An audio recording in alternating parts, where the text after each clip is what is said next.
Zara's fingers wrapped around the stranger's wrist before her brain could tell her to stop. He was Korean, mid-30s, the kind of suit that whispered generational wealth. Eyes so cold they could freeze fire. And he was looking at her like she'd lost her entire mind. "Dance with me," she said, her voice urgent, desperate. The man didn't move. "I don't dance." "You do tonight." Zara pulled harder, her grip iron. "Your life depends on it. Move, now." Something in her eyes, fear, certainty, pure desperation, made him pause. Then slowly, almost reluctantly, he rose from his chair. They were on the dance floor now, Seoul's most exclusive charity gala. 400 of South Korea's elite packed into the Grand Avalon Hotel's legendary crystal ballroom. Champagne worth more than cars. Diamonds worth more than houses.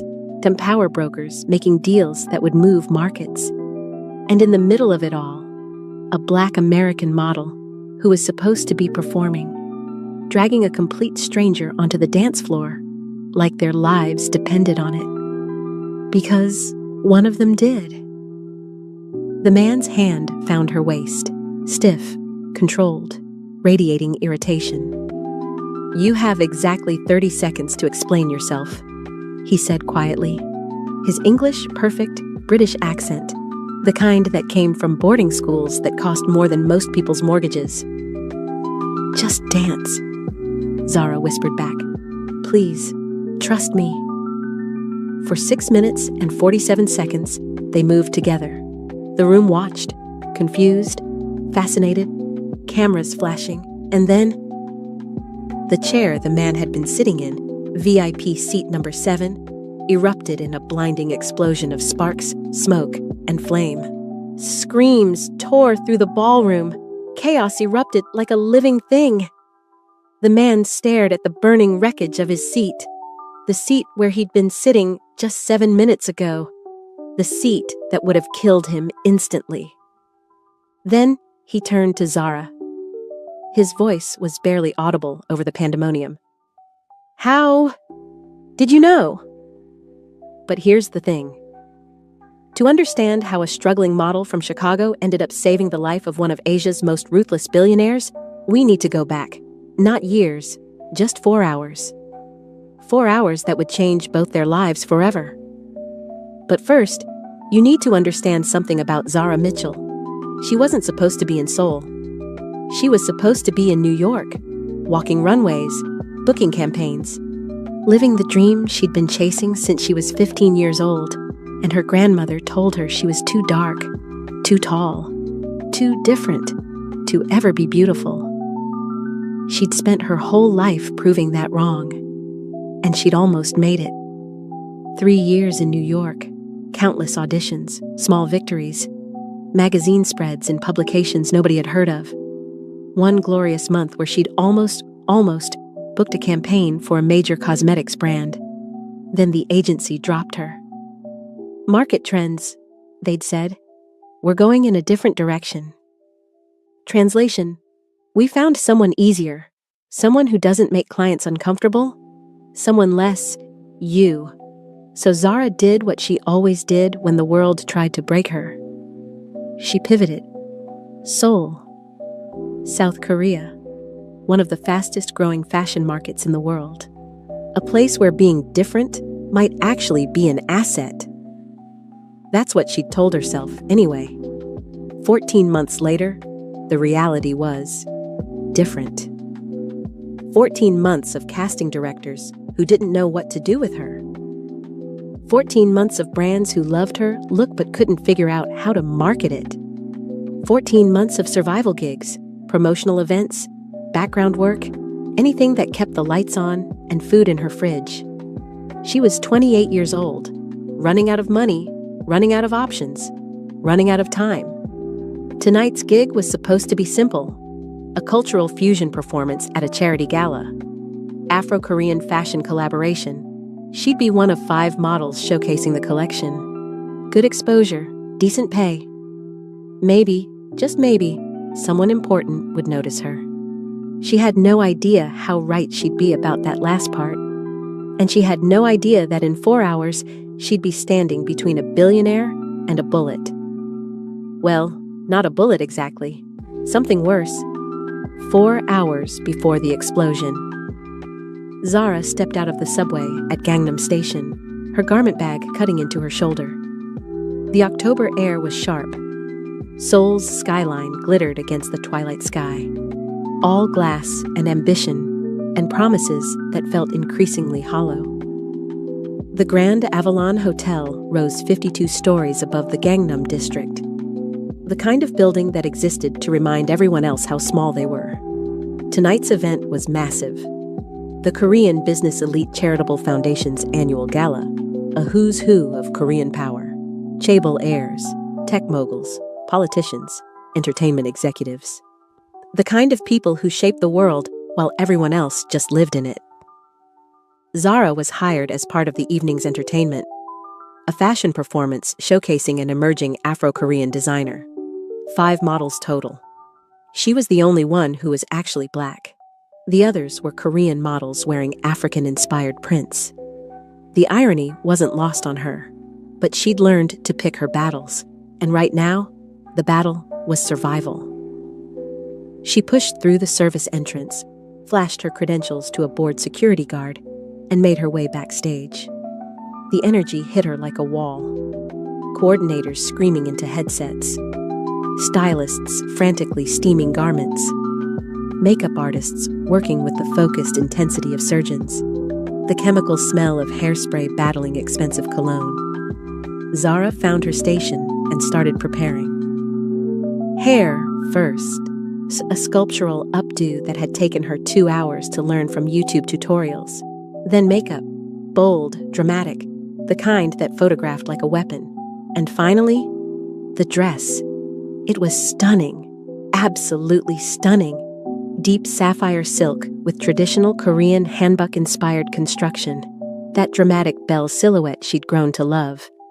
But the fabric was woven with West African Adinkra symbols in gold thread. The collar featured Korean mother-of-pearl inlay alongside Ghanaian kente cloth accents, a perfect collision of 2 worlds that had no business working together. And yet, somehow, it did. She was reviewing the choreography in her head, 8 counts, pivot, pause, strike the mark, when she heard voices, 2 men speaking Italian. Zara froze mid-adjustment of her earring. Her heart started racing before her brain caught up. Her mother was Italian, born in Naples, moved to Chicago at 19, raised Zara on equal parts Southside soul food and her nana's pasta recipes. Zara had grown up hearing Italian, speaking it at family dinners, cursing in it when English didn't feel strong enough. She wasn't perfectly fluent, but she understood plenty. The men were maybe 15 feet away, half hidden behind a rack of equipment cases. They clearly thought they were alone. 7 minuti dopo l'inizio dello spettacolo. 7 minutes after the performance starts. Dispositivo elettronico. Sembrerà un cortocircuito. Electronic device. It will look like a short circuit. Poltrona numero 7. Sezione VIP. Il bersaglio non si muoverà. See at number 7. VIP section. The target won't move. Zara's blood turned to ice. Park vuole che sembri un incidente. Park wants it to look like an accident. Nessuna traccia, nessun testimone. No trace, no witnesses. The voices stopped. Footsteps, a door opening and closing. Zara stood perfectly still. Her hands were shaking so badly she could barely grip her earring. Did she really just hear? Her mind raced through the possibilities. Maybe she misheard. Maybe her Italian wasn't as good as she thought. Maybe it was a movie they were discussing. A plot from a TV show. But even as she thought it, she knew. She knew what she'd heard. 7 minutes after the performance starts. Electronic device. Seat number 7. VIP section. Someone was going to die tonight, and she had less than an hour to figure out what to do about it. 45 minutes later, Zara stood in the wings of the stage. her heart trying to crack through her ribcage. She'd tried everything. First, she'd found a security guard. Young guy, earpiece, official looking. "I need to report something," she'd said, fighting to keep her voice steady. "I heard 2 men backstage. They were speaking Italian, planning some kind of attack." The guard had looked at her like she'd grown a second head. "Italian?" He'd almost laughed. "Ma'am, this is a Korean event. I think maybe you misunderstood something." "I didn't misunderstand. They said 7 minutes after the performance, seat number 7, VIP section. They're going to—" "Ma'am." His voice had hardened. "I don't have time for this. If you have a legitimate concern, fill out an incident report with guest services. After the event." He'd walked away before she could respond. Next, she'd tried calling the police. 3 times. The first 2 times, she'd been transferred so many times she'd lost track. Her Korean wasn't strong enough to navigate the automated systems. When she finally reached a human, they'd asked for specifics she couldn't provide. "What are their names?" "I don't know." "What do they look like?" "I didn't see their faces clearly." "And you heard them speaking Italian?" The skepticism in the operator's voice was unmistakable. The 3rd time, she'd been put on hold for 6 minutes and then disconnected. Now she stood backstage, paralyzed by an impossible choice. Go out there, perform, pretend everything was fine. Let someone die because she couldn't convince anyone to believe her, or do something, anything. But what? The house lights dimmed. The murmur of 400 voices settled into anticipatory silence. The show was starting. Zara's cue was in 3 minutes. She moved toward the stage entrance, her legs numb, her mind spinning. Through a gap in the curtain, she could see the VIP section. Front row, center, elevated platform, seat number 7. A man sat there, Korean, mid-30s, sharp features. The kind of face that belonged on money. Impeccably tailored dark gray suit, hair styled with precision. He wasn't watching the stage. He was checking his phone, typing something. Bored. Around him, 4 men in black suits, earpieces, hands clasped in front of them, eyes scanning constantly. Bodyguards, professional ones.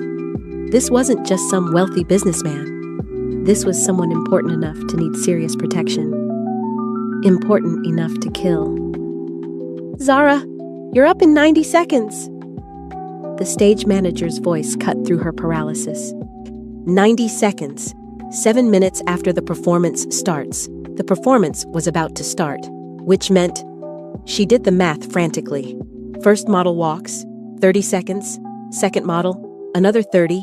Third model, her. By the time she finished her segment, it would be almost 7 minutes.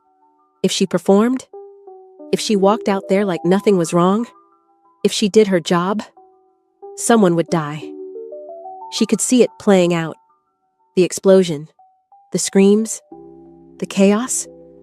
The man in seat 7, his body, his blood. Because she didn't want to make a scene. Because she was afraid of looking crazy. Because her mother's voice cut through the noise in her head. The same thing she'd said when Zara left for Seoul, standing in O'Hare Airport. Tears running down her weathered face. "Baby girl, God gave you instincts for a reason. That voice in your gut, that's him talking. Don't you ever let anyone convince you to ignore it. You hear me? Don't you ever." The music started. The first model glided onto the stage. 45 seconds. Zara made her decision. The second model walked. Zara's cue came. She stepped onto the stage. The lights hit her like a wall of heat, blinding, disorienting. The music pulsed through her body. Traditional Korean drums fused with Afrobeat rhythms. She was supposed to walk the diagonal, hit her mark, pose, turn, exit stage left. Instead, Zara Mitchell walked directly toward the VIP section. The music continued, but the energy in the room shifted. The other models hesitated, confused. The audience murmured. security personnel started moving toward her. The bodyguards around seat 7 tensed, hands reaching inside jackets. Zara didn't stop. Her heart was pounding so loud it drowned out the drums. Every rational part of her brain screamed that this was insane. Career suicide. Possibly actual suicide if those bodyguards decided she was a threat. But she kept walking. She reached the VIP platform. The bodyguards blocked her path. The man in seat 7 finally looked up from his phone. His eyes met hers.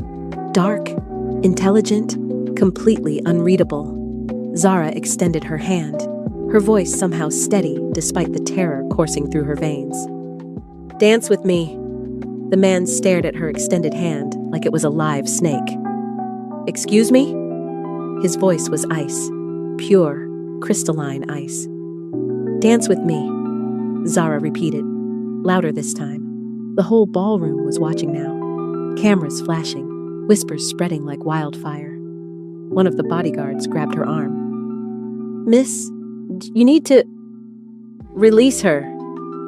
2 words, spoken quietly, but the bodyguard's hand disappeared immediately.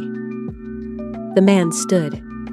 He was taller than she'd expected, 6'2" at least, built like someone who actually used the gym memberships he could afford. He looked at her with an expression that was equal parts curiosity and cold calculation. "Why?" Zara leaned in, close enough that only he could hear.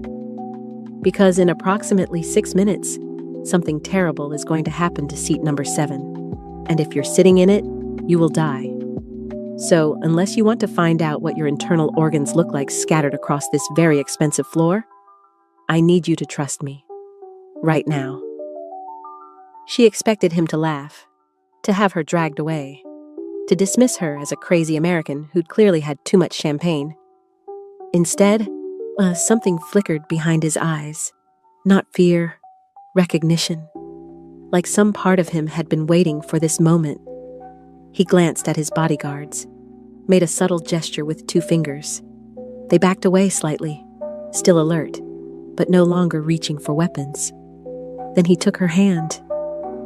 "You have 6 minutes to convince me you're not insane," he said quietly. "Make them count." They moved onto the dance floor. The band, professional enough to adapt to anything, shifted smoothly into a waltz. Zara's right hand found his shoulder. His left hand settled on her waist. They began to move. "Talk," he said, quickly. "I was backstage," Zara said, keeping her voice low. "Preparing for the show. I heard 2 men speaking Italian. They didn't know anyone could understand them." "And you speak Italian?" "My mother's from Naples. I grew up with it." "Go on." "They said 7 minutes after the performance starts. An electronic device. Seat number 7. VIP section. Something about making it look like an electrical accident. No traces. No witnesses." They turned. The crowd was watching them with a mixture of confusion and fascination. The other models had stopped performing entirely. "They mentioned a name," Zara continued. "Park. Someone named Park wants it to look like an accident." For the first time, something shifted in the man's expression. A muscle twitched in his jaw. His grip on her waist tightened fractionally. "Park," he repeated. The name sounded like poison on his tongue. "You know who that is?" "Unfortunately." "Who are you?" He looked at her. Really looked at her. Like he was seeing her for the first time. "Someone who has many enemies, and apparently a guardian angel with excellent timing." "I'm not an angel. I'm a model. A broke model who's probably just destroyed her career by dragging a stranger onto a dance floor. If you're right about what you heard, you just saved my life. And if I'm wrong, then we're having a very strange dance for no reason." Despite everything, the terror, the adrenaline, the absolute insanity of the situation, Zara almost laughed. "What's your name?" he asked. "Zara. Zara Mitchell. American. Chicago. A long way from home. You have no idea." They turned again. The music was building toward something. "How much time?" he asked. Zara's heart stuttered. She'd been counting in her head. "Maybe 90 seconds. Maybe less." "Then I suppose we'll find out very soon if you're right." "I really hope I'm wrong." "I doubt you are." His eyes were steady on hers. "But thank you for trusting your instincts. Most people wouldn't. Most people would have thought I was crazy. Most people are cowards. You're not." The words hit her somewhere deep, somewhere she'd built walls to protect. "What's your name?" she asked. "Jinsu, Han Jinsu." The name crashed through her like a thunderbolt. Han Jinsu. Even she knew that name. Han Jinsu, CEO of Hanavex Global, one of the largest technology and investment conglomerates in Asia, net worth somewhere north of $12 billion, known for hostile takeovers that left competitors in ruins, known for political connections that went all the way to the Blue House, known for being absolutely, utterly ruthless, the kind of man who made enemies just by existing. She'd just pulled one of the most powerful and most dangerous men in Asia onto a dance floor, based on a conversation she'd overheard in Italian. "Oh my God," she breathed. "You're..." The explosion swallowed the rest of her sentence. The sound was unlike anything Zara had ever heard. Part thunderclap, part electrical scream, part something primal and wrong. VIP seat number 7 erupted in a column of sparks and flame. The custom-upholstered chair, probably worth more than her annual income, disintegrated into burning fragments. Fire licked across the VIP platform. Smoke billowed toward the crystal chandeliers. And the screaming started. 400 people panicking at once, running, trampling, shoving toward exits. The sprinkler system activated with a deafening hiss. Water pouring down like a monsoon. Jinsu released her immediately. His transformation was instantaneous. Gone was the man who'd been waltzing with her moments ago. In his place was someone cold, controlled, commanding. He turned to his bodyguards, who were already surrounding him in a protective formation. "Lock down all exits," he said. His voice carried even over the chaos. "I want those men found. Check the service corridors, the kitchen, loading docks, every camera feed for the past 2 hours." The bodyguards spoke rapidly into their earpieces and scattered. Jinsu turned back to Zara. Water streamed down her face. Her hair was ruined. Her beautiful sapphire dress clung to her body, heavy with water. She was shaking so hard she thought she might shatter. "You were right," Jinsu said, his voice softer now, just for her. She couldn't form words. The adrenaline was crashing. Reality was setting in. "I can't breathe." He gripped her shoulders, firm, grounding. "You're in shock. That's normal, but you need to breathe." Zara forced air into her lungs. "I saved your life," she heard herself say, like she couldn't quite believe it. "Yes.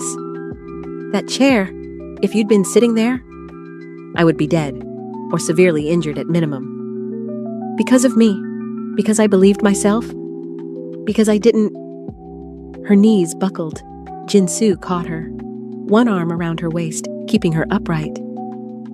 "Don't you dare collapse now," he said. There was almost warmth in his voice. "Almost. You just did something extraordinary. You're not allowed to fall apart until we're somewhere safe." "Safe?"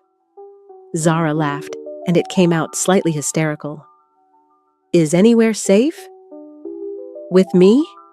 "Yes." It shouldn't have been reassuring. This man was a stranger, a powerful stranger, a dangerous stranger. But somehow, in that moment, surrounded by chaos and smoke and screaming, she believed him. Police sirens wailed outside. Emergency lights flashed red and blue through the massive windows. A man in a suit rushed toward Jin-soo, late 40s, gray at the temples, the look of someone who managed crises for a living. "Sir, we need to evacuate you immediately. The police are establishing a perimeter. We've identified 2 suspects on the security footage, matching Miss." He glanced at Zara. "Matching the description provided." "Italian nationals?" Jin-soo asked.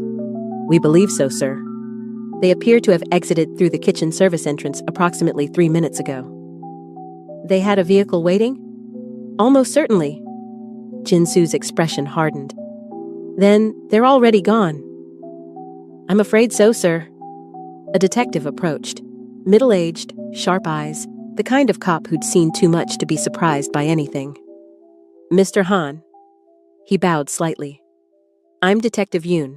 We need to secure your statement, and—" He looked at Zara. "This woman as well." "Miss Mitchell saved my life," Jin-soo said. "She overheard the attackers planning. She warned me." Detective Yoon's eyebrows rose slightly. "Is that so?" "They were speaking Italian," Zara said. Her voice was steadier now. "I understood them. They described exactly what happened. The timing, the seat number, everything. We'll need a full statement." "Oh, from both of you." "Of course," Jin-soo said. Then, to the gray-haired man, "Arrange for Miss Mitchell to be transported to the station in one of our vehicles, and contact Attorney Kim. Have him meet us there." "Attorney?" Zara started. "I don't need a lawyer. I didn't do anything wrong." "No," Jin-soo agreed. "But you're about to be questioned about a sophisticated assassination attempt on one of the most high-profile businessmen in Korea. Trust me, you want representation." Before Zara could argue, she was being guided toward a back exit, away from the chaos, away from the burning wreckage of seat number 7, away from the life she'd had before this night. She looked back once. Jin-soo was watching her. His expression was unreadable, but his eyes told her this wasn't over. Not even close. 3 hours later, Zara sat in an interrogation room that felt designed to break spirits. Gray walls, harsh fluorescent lighting, a metal table bolted to the floor, 2 chairs, both uncomfortable. She'd been here for almost 2 hours. No food, no water, no access to her phone. The designer dress had been replaced by a plain gray tracksuit someone had brought her. Her makeup was smeared. Her hair was a disaster. She looked like exactly what she was, a woman who'd been through hell. The door opened. Detective Yoon entered, followed by a younger officer carrying a tablet. "Miss Mitchell." He sat across from her. "Thank you for your patience. I've told you everything 3 times. Then you won't mind telling me a 4th time?" So she did. The service corridor, the 2 men, the Italian conversation. Every detail she could remember. When she finished, Detective Yoon was quiet for a long moment. "You understand how this sounds?" "I understand how it sounds. That doesn't make it less true." An American model, struggling to find work in Seoul, just happens to overhear a sophisticated assassination plot. In Italian, a language she conveniently speaks. "My mother's Italian. It's not convenient. It's my life." And rather than going to security, I tried. They didn't believe me. Or calling the police. I tried that too, 3 times. I was transferred, put on hold, and dismissed. So you decided to personally extract one of the most powerful men in South Korea from a public event by asking him to dance? When he said it like that, it sounded insane. Because it was insane. "Yes," Zara said firmly. "That's exactly what I did." "And you had no prior connection to Mr. Han?" "None." "No business relationship?" "No." "No personal relationship?" "I didn't even know who he was until he told me his name." "And you expect me to believe that?" "I don't expect anything. I'm telling you what happened. Detective Yoon leaned back. His expression was unreadable. Mr. Han has enemies, he said finally. Many of them. This isn't the first attempt on his life. Zara's stomach dropped. It's not? No, but it is the most sophisticated and the closest anyone has come to succeeding. Who's trying to kill him? That's what we're trying to determine. The men I heard mentioned someone named Park. They said Park wanted it to look like an accident. Detective Yoon's expression flickered, just for a moment. But Zara caught it. Oh, you know who that is. I know of several people with that surname.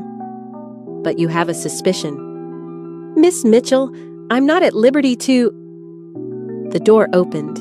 A man entered. Late 50s, expensive suit, silver hair, the confident bearing of someone who'd spent decades winning arguments. This interview is over, he announced. Detective Yoon stood. Attorney Kim. My client has cooperated fully. She's provided her statement multiple times. She's been held without charges, without legal representation, and without access to basic necessities for nearly 3 hours. This is a serious investigation, and Miss Mitchell is a witness, not a suspect, unless you have evidence to the contrary. He raised an eyebrow. No? Then we're done here. He turned to Zara. Come with me, Miss Mitchell. Zara stood on shaking legs. One more thing, Detective Yoon called after them. They paused. We'll need to verify your whereabouts for the past 72 hours, and we'll need contact information in case we have follow-up questions. My office will coordinate, Attorney Kim said smoothly. Good evening, Detective. He guided Zara out of the interrogation room, through the police station, past officers who stared at her with a mixture of curiosity and suspicion. Outside, the Seoul night was cold and clear. A black Mercedes was waiting at the curb. The back door opened. Han Jin-soo stepped out. He'd changed clothes too. Simple black turtleneck, dark jeans. He looked almost normal, except for his eyes. Those eyes were anything but normal. Miss Mitchell. He extended his hand. May I offer you a ride? The Mercedes interior was everything Zara's life wasn't. Soft leather seats that probably cost more than her apartment. Climate-controlled air that smelled faintly of cedar and money. Silence so complete she could hear her own heartbeat. Jin-soo sat across from her. A privacy screen separated them from the driver. For a long moment, neither of them spoke. Where are we going?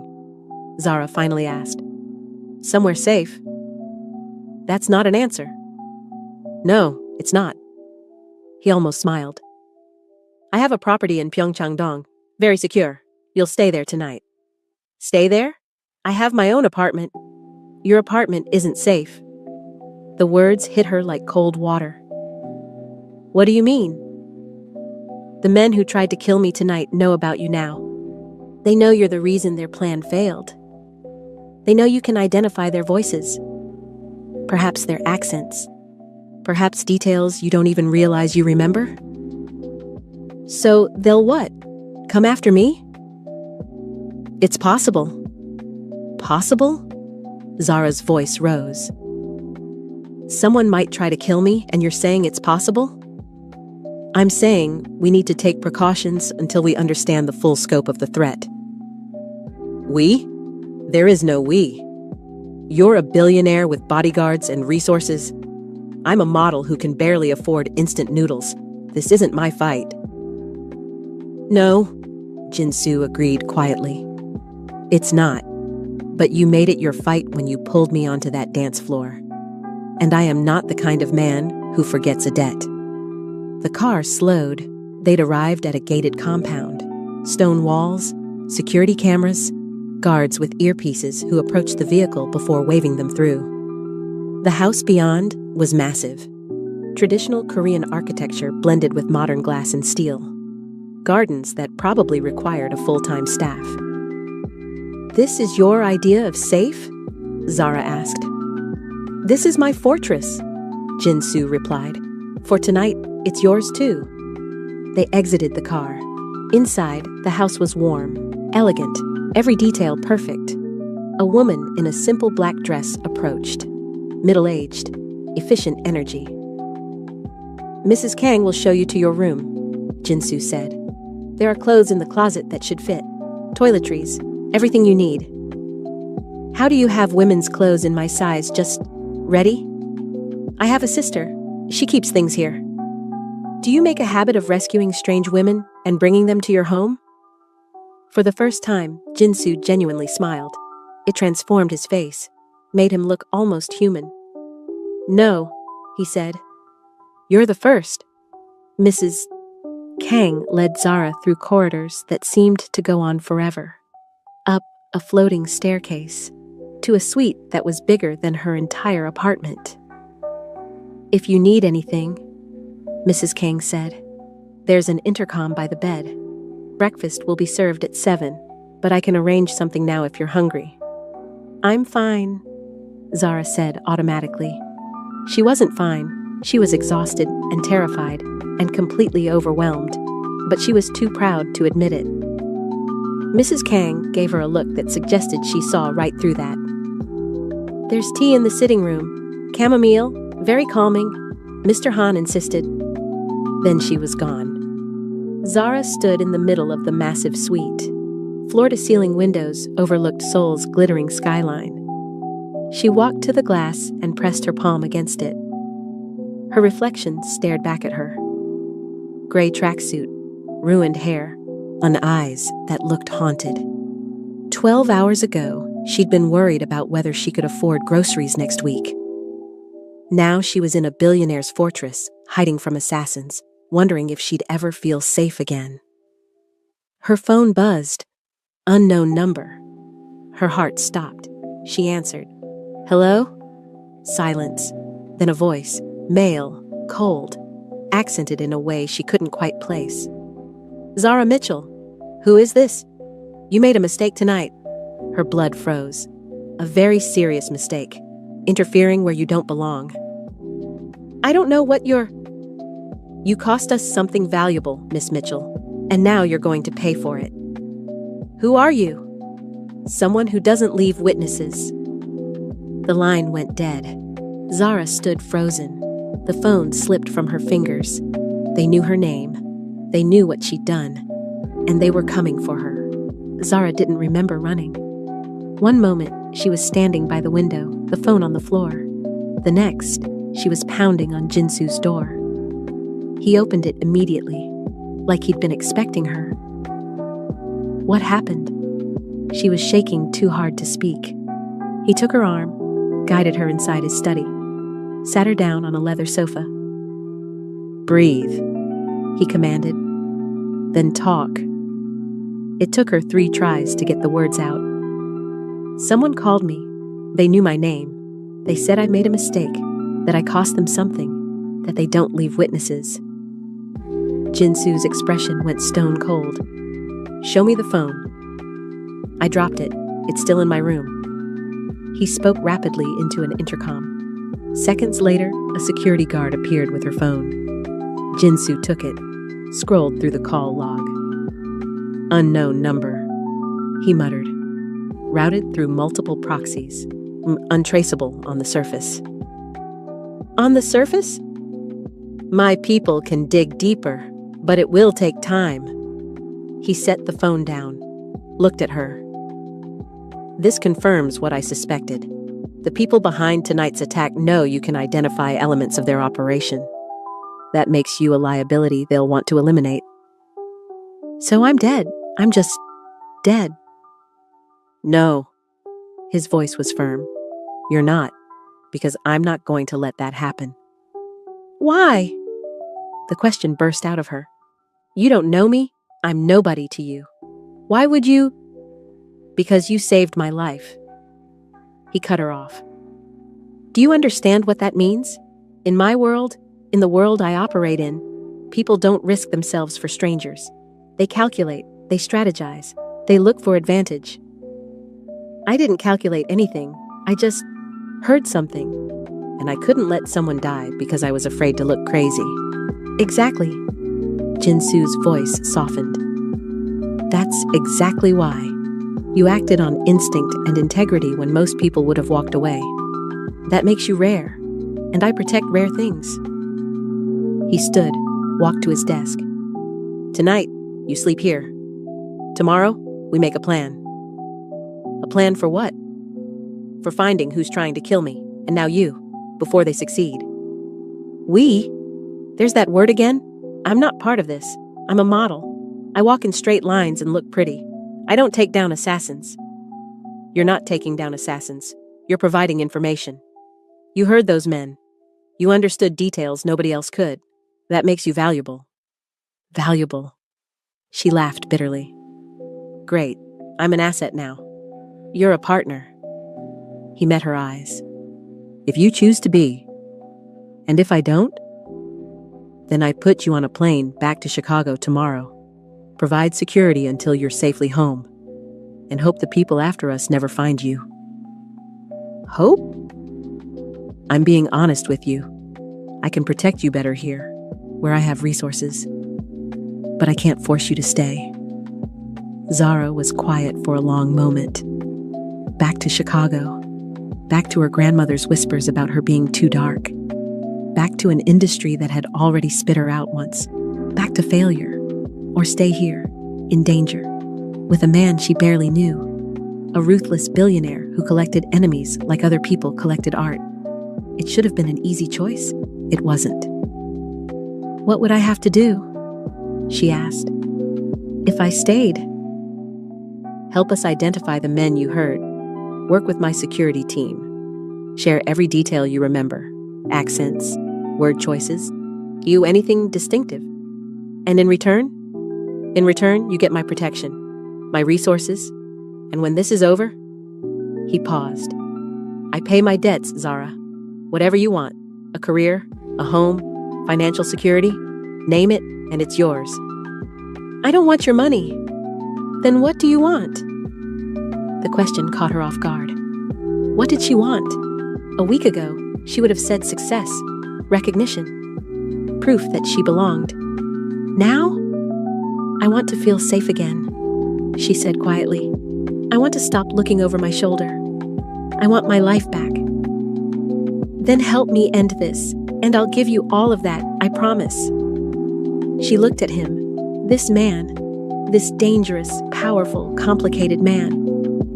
Everything about him should have scared her. But somehow, in a way she couldn't explain, she trusted him. Okay, she said. I'll stay.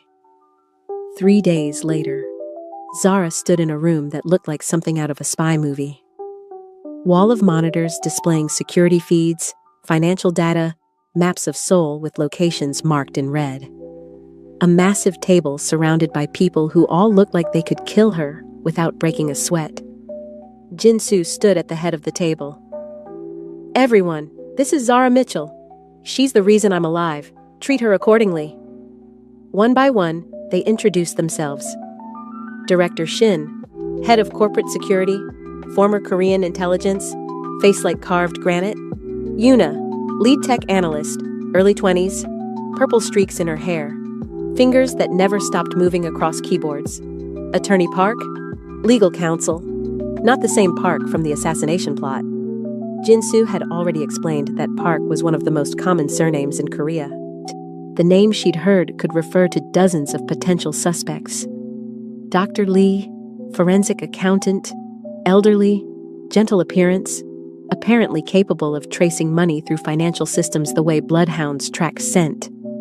And 4 others, security specialists, investigators, all watching her like she was either a variable to be assessed or a threat to be monitored. Let's begin, Jinsu said. Miss Mitchell, walk them through what you heard. Zara took a breath and started from the beginning. The service corridor, the equipment cases, the 2 voices. 7 minuti dopo l'inizio dello spettacolo. 7 minutes after the performance starts. Dispositivo elettronico. Sembrerà un cortocircuito. Electronic device. It will look like a short circuit. She recounted every detail she could remember. the tone of their voices, the confidence in their words, the casual way they discussed murder like it was just another job. When she finished, the room was quiet. Director Shin spoke first. Their accents. You said they were speaking Italian? Were they native speakers? Zara thought about it. One of them, yes, perfect Italian, like someone who grew up with it. The other, there was something slightly off. The pronunciation was correct, but the rhythm was wrong, like he'd learned it later in life. Interesting. Director Shin made a note. Go on. The one with the native accent, he was clearly in charge. He gave the instructions. The other one just confirmed. Chain of command, Yuna murmured. Professional operation. What else? Jinsu asked. Zara closed her eyes, trying to remember. The second one, the non-native speaker. When he said, Nessuna traccia, no trace, he stressed the wrong syllable. Italians put the emphasis on trach-ia. He put it on trachea, like someone who learned Italian in Korea might. Director Shin's head snapped up. You think one of them was Korean? I think it's possible. His Italian was good, but his instincts were wrong. That narrows things considerably. Jinsu nodded. What about the name? Park? They said, Park vuole che sembri un incidente. Park wants it to look like an accident. It was said with respect, maybe fear. Like whoever Park is, he's important. There are thousands of people named Park in Seoul, Attorney Park pointed out, including myself. But how many of them have the resources to hire Italian contract killers? Director Shin asked. How many of them have reason to want Mr. Han dead? The room went quiet. Jinsu's expression was unreadable. I can think of one, he said finally. Everyone looked at him. Park Jae-won. The name landed like a bomb. Even Zara could feel the shift in energy, the way everyone tensed. Sir, Director Shin said carefully, are you certain you want to pursue this line of... Park Jae-won has been trying to destroy me for 15 years, Jinsu said. His voice was cold, controlled, but underneath it, something burned. He lost his company to me in 2018, lost his reputation in the merger scandal of 2020, lost everything that mattered to him. That doesn't mean... He swore he'd make me pay, called it a blood oath, said he'd destroy me even if it took the rest of his life. Sir, find him. Jinsu's voice left no room for argument. Find every financial transaction he's made in the past 6 months, every communication, every contact with foreign nationals. If he's behind this, I want proof. And if he is? Director Shin asked. Jinsu's eyes went dark. Then we end this, permanently. The room dispersed. Yuna stayed behind, fingers flying over her laptop. Director Shin began making calls. Zara found herself standing beside Jinsu at the window, looking out at Seoul's endless sprawl. Park Jae-won? She said quietly. Who is he really?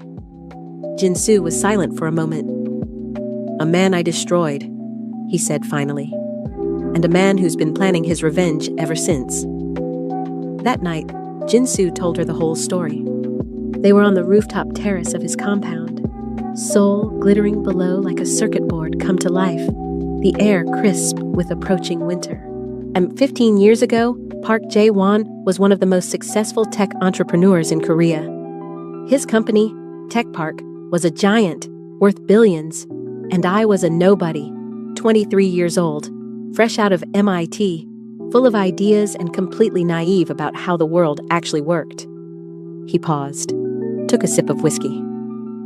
I approached him with a proposal, a new algorithm I'd developed, revolutionary stuff, AI applications that were years ahead of their time. I wanted a partnership, thought we could build something incredible together. What happened? He stole it.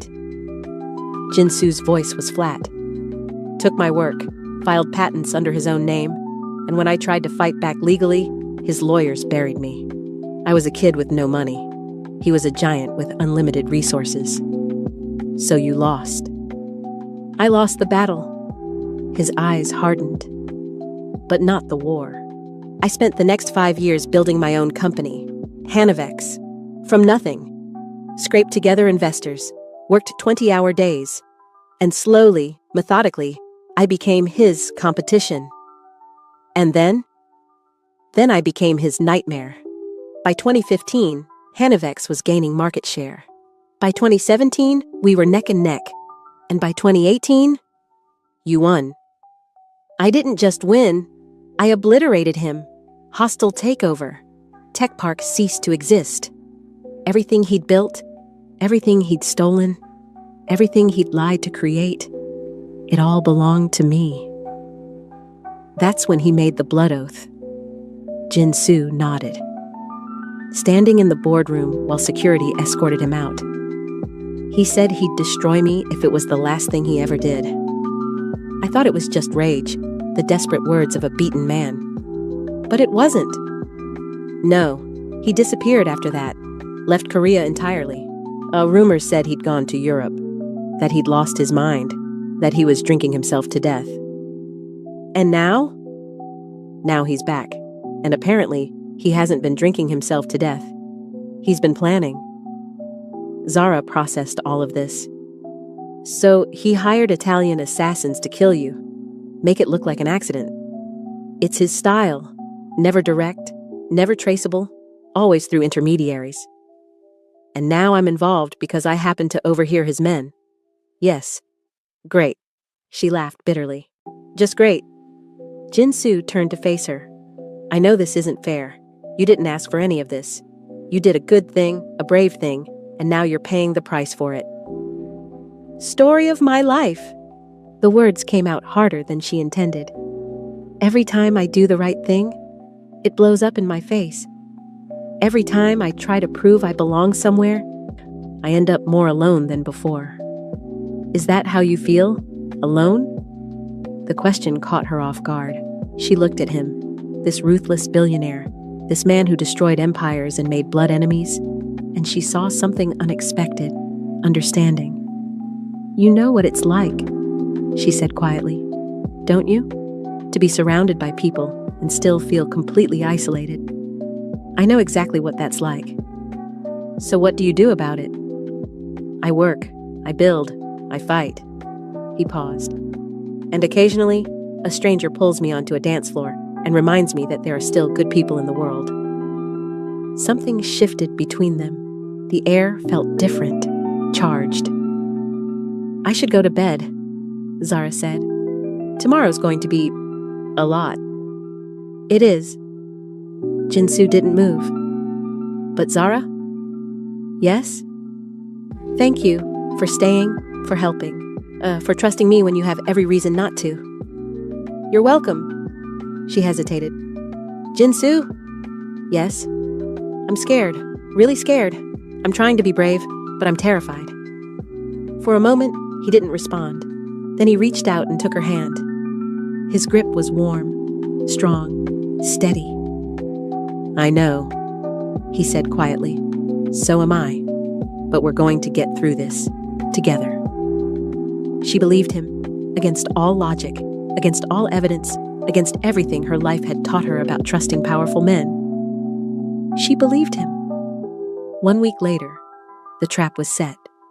Director Shin had spent days putting together the plan. Every detail meticulously arranged.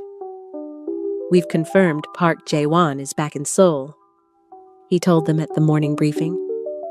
He's been spotted at several locations, meeting with known associates.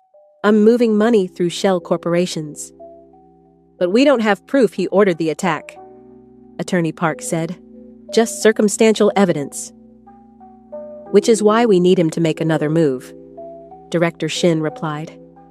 And we're going to give him the perfect opportunity. The plan was simple. Leak information through controlled channels that Zara was going to be moved from Jin-Soo's compound to a safe house in Itaewon. Make it look like a routine transfer. Leave just enough security gaps for an attempt. Then catch whoever came for her. Force them to talk. build a chain back to Park Jae-won. This is dangerous, Jin-soo said. His voice was flat, unhappy. She's not trained for this. She won't be alone, Director Shin assured him. We'll have 12 personnel in position, cameras everywhere, response time under 30 seconds. 30 seconds is a long time when someone's trying to kill you. Sir, with respect, we've run out of options. Park is too careful, too insulated. If we wait for him to make a mistake, it could take years, or he might succeed next time. Jin-soo looked at Zara. She knew what he was asking, even without words. I'll do it, she said. Zara, I can't hide forever. I can't live like this, looking over my shoulder, afraid to go outside. If this is the way to end it, then I'll do it. You don't have to prove anything. I'm not proving anything. I'm choosing. This is my choice. Jin-soo held her gaze for a long moment, then he nodded. Fine, but I'm going to be in the surveillance van personally. If anything goes wrong, I'm pulling you out immediately. Deal. They didn't shake on it, but somehow it felt binding anyway. 10 p.m., 3 nights later. Zara sat alone in a safe house apartment in Itaewon. The location had been carefully chosen, a building with multiple entry points, blind spots in the security coverage. Just enough vulnerabilities to be tempting. She wore a wire taped to her ribcage, a GPS tracker in her shoe, an earpiece that connected her to the surveillance team. And she was terrified. Status check. Director Shin's voice came through the earpiece. I'm here, Zara replied. Still waiting. Copy.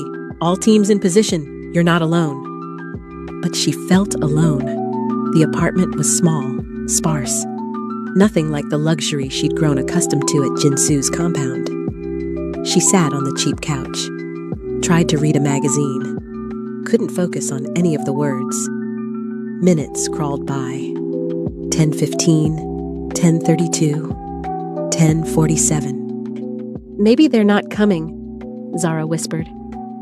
They'll come, Jin-soo's voice in her ear. Park is too careful to miss an opportunity like this. Or too smart to fall for a trap.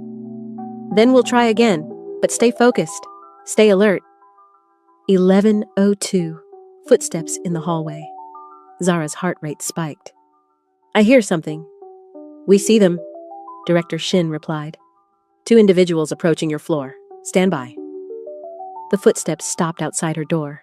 Shadows under the gap. A knock. Miss Mitchell? A voice. Male. Korean accent. Building maintenance. We have report of water damage. At 11 p.m.? She looked at the door. What do I do? She whispered. Stall them, Jin-soo said. We need them to commit before we move. Zara took a breath. I didn't report any damage, she called out. Come back tomorrow. Is emergency, miss. I must check now. She heard them conferring. Rapid Korean. Then a click. They were picking the lock. They're coming in, Zara reported, her voice shaking. 20 seconds, Director Shin said. Keep them occupied. The door swung open. 2 men entered, not maintenance workers, professional, alert, moving with trained precision. One of them saw Zara on the couch and smiled. Cold, empty, the smile of a predator who'd found his prey. Miss Mitchell, we've been looking for you. Who are you? Friends of a friend, and he wants to have a conversation. They moved toward her, and the world exploded. Glass shattered. Director Shin and 2 operatives rappelled through the window from the roof. The apartment door crashed open. 4 more security personnel flooded in. One of the attackers went for his weapon. The other grabbed Zara. His arm locked around her throat. Gun pressed to her temple. Everyone back! He shouted. Back, or she dies! The security team froze. Zara couldn't breathe. His grip was crushing her windpipe. Let her go, Director Shin said calmly. There's nowhere for you to run. I'll kill her. I swear to God, I'll... Jin-soo's voice in her ear, steady, calm. Zara, on 3, drop. Just let your legs give out. 1. The gun pressed harder against her head. 2. She could feel the man's pulse racing against her back.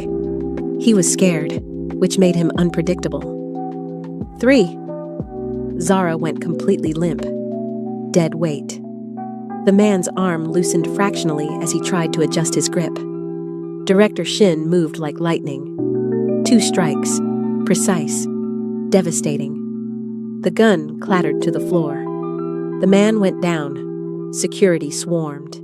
Both attackers restrained within seconds. And then Jin-soo was there. He'd abandoned the surveillance van, run up 4 flights of stairs. He pulled Zara into his arms before she could even process what had happened. "You're okay," he said, his voice rough. "You're okay. I've got you." She was shaking so hard she could barely stand. "It worked," she whispered. "It worked." He pulled back to look at her. "You were incredible." "I was terrified. That's what makes it incredible." Director Shin approached. "Sir, we've got them. They're talking." "Already?" "They're not loyal, just hired, and they want deals." "Then let's find out who hired them." 3 hours later, they had a name, an address, a location. Park Jae-won was hiding in a warehouse complex in Incheon, surrounded by security, waiting for news that his second assassination attempt had succeeded. "We can't go in guns blazing," Director Shin said. "It's a legal nightmare. We need to do this carefully." "Then what do you suggest?" "We call the police, hand over the evidence, let them make the arrest."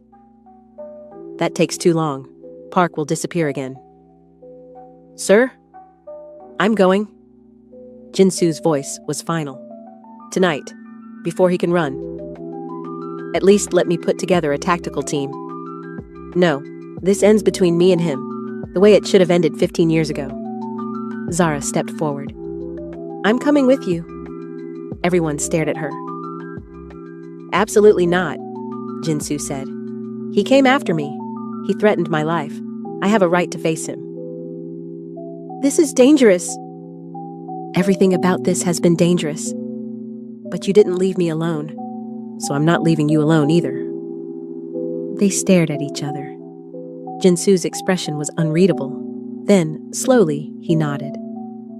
"Fine, but you stay behind me, and if I tell you to run, you run." Deal. 2:47 a.m. Incheon Warehouse Complex. They'd brought minimal security. Just Director Shin and 4 operatives. The complex was massive. Shipping containers stacked like building blocks. Cranes silhouetted against the pre-dawn sky. And in the center, a single warehouse with lights burning. They approached from the west, through shadows, silent. Director Shin neutralized the 2 guards at the entrance with brutal efficiency. Jin-soo pushed open the door. Inside, the warehouse was nearly empty. Just one man sitting in a chair in the center of the vast space. Park Jae-won. He looked older than the photos in his file. Gray hair, lined face. But his eyes were sharp. Calculating. "Han Jin-soo?" He smiled. "I've been expecting you." "Then you know why I'm here." "I know you think you've won. Again." Park laughed. "But you haven't. Not really. Your men are in custody. They're telling us everything. The Italian contractors, the financial transfers, all of it leads back to you." "And what will you do? Kill me?" Park spread his arms. "Go ahead. I've been dead for 15 years, since the day you took everything from me." "I didn't take anything. You stole from me first. I just took it back." "You destroyed me." The humor dropped from Park's face. "You didn't just beat me. You obliterated me. My company, my reputation, my family." His voice cracked. "My wife left me. My children won't speak to me. Everything I was gone. Because of you. Because of your choices. You stole my work. You lied. You cheated. I just made you pay for it. And now I'm making you pay." Park's eyes gleamed. but not the way you think." He reached into his jacket. Everyone tensed. He pulled out a phone. "Do you know what happens in the next 30 seconds?" Park asked. "Every financial journalist in Asia receives an email, documents, audio recordings, evidence that you, Han Jin-soo, have been engaged in systematic securities fraud for the past decade." Jin-soo went still. "It's not true, of course, but it doesn't need to be. By the time you prove your innocence, Hanavex will be destroyed. Your reputation will be in ruins. Everything you built, gone." "You're bluffing." "Am I?" Park smiled. "You took 15 years from me. I'm taking everything from you. In 30 seconds. He held up the phone, thumb hovering over the screen. "Unless you want to make a deal." "What kind of deal?" "Walk away, give me back Tech Park, whatever's left of it. Issue a public apology admitting what you did to me, and I'll delete the emails. Your reputation stays intact." Jin-soo was quiet for a long moment. Then he laughed. Park's expression flickered. "What's funny? You think I care about my reputation? You think that's what matters to me? Everyone cares about. I built Hanavex from nothing. I can do it again. But you?" Jin-soo stepped closer. "You spent 15 years plotting revenge instead of rebuilding your life. 15 years nursing hatred instead of finding peace. Even if your plan works, even if you destroy everything I have, you'll still be the same bitter, broken man you've been since 2018. Park's hand was shaking. "You can't." "Send the emails." Jin-soo's voice was calm, certain. "Do it, and then spend the rest of your life watching me build it all back while you rot in prison for attempted murder." Park's face contorted, his thumb pressed down. Nothing happened. He pressed again. "Looking for a signal?" Yuna's voice came from somewhere in the shadows. "Yeah, we've been jamming the whole complex for the past 10 minutes. Those emails aren't going anywhere." Park's face went white. Director Shin stepped forward. "Park Jae-won, you're being detained pending charges of attempted murder, conspiracy, and criminal harassment. The police are already en route." Park lunged toward Jin-soo with a scream of pure rage. Director Shin intercepted him, had him on the ground in seconds. It was over. Finally, completely over. Zara stepped out of the shadows. She walked toward Park, who was being restrained on the concrete floor. He looked up at her with hatred burning in his eyes. "You," he spat. "You ruined everything. If you'd just minded your own business." "I heard someone planning a murder," Zara said quietly. "And I chose not to let it happen. That's not interference, that's conscience." She turned to Jin-soo. "Are you okay?" He looked at her. This woman who'd started as a stranger and become something he couldn't name. "Yes," he said. "I'm okay." Police sirens wailed in the distance. Dawn was breaking over Incheon, and for the first time in 15 years, the war was over. 3 months later. The news cycle had moved on. Park Jae-won's trial was proceeding. He'd be in prison for a very long time. The Italian contractors had been extradited. More arrests followed as the full scope of Park's network was exposed. And Zara Mitchell? Her life had changed in ways she never could have imagined. She stood now in the backstage area of Seoul Fashion Week's main venue. In 3 minutes, she would walk the Spotlight Showcase, the most prestigious segment of the entire event. The first Black American model to do so in the event's history. Her dress was magnificent, a collaboration between a Korean master designer and a Nigerian textile artist. Hanbok silhouette meets Yoruba royalty, gold embroidery dancing across midnight blue fabric. She looked like a queen, felt like one too. Her phone buzzed. A text from Jin-soo. "Third row center. I'll be the one who can't take his eyes off you." "Jay." She smiled. These past 3 months had been unexpected. After Park's arrest, she'd assumed she'd go back to her normal life, such as it was. Instead, Jin-soo had insisted she stay at the compound until all threats were confirmed neutralized. She'd agreed. And somewhere in those weeks, between security briefings and late-night conversations on the rooftop terrace, something had shifted. He'd started asking about her career, her dreams, why she'd really come to Seoul. She'd told him everything. The rejection, the struggle, the feeling of being invisible in an industry that was supposed to see her.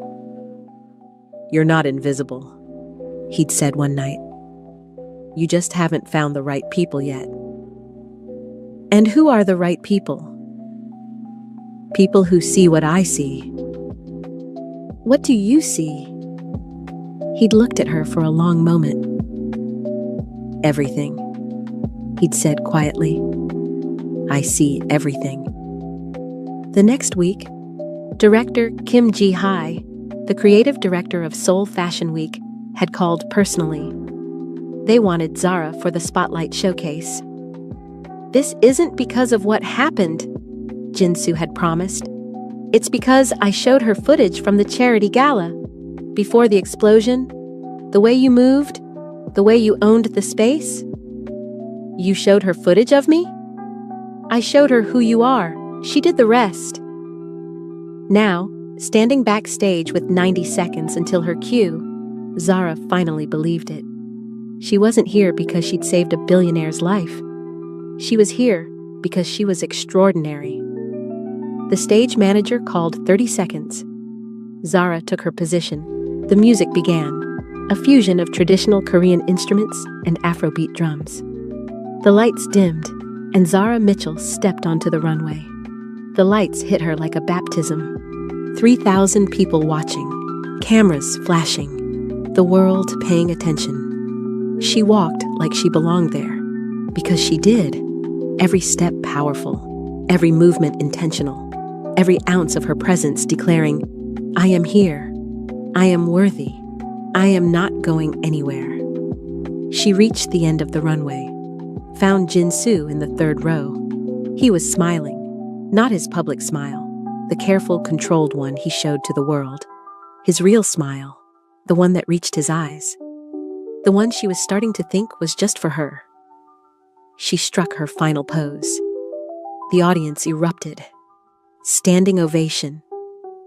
Zara walked back up the runway with tears streaming down her face. She'd done it. Not the way she'd planned, not the path she'd expected, but she'd proven she belonged. On her own terms, in her own way. 1 year later, the Paris apartment had views of the Eiffel Tower. Because of course it did. Zara stood on the balcony, wrapped in a silk robe, watching the sun rise over the city of lights. In a few hours, she would walk the runway at Paris Fashion Week, then Milan, then New York. The schedule was exhausting, exhilarating, everything she'd ever wanted.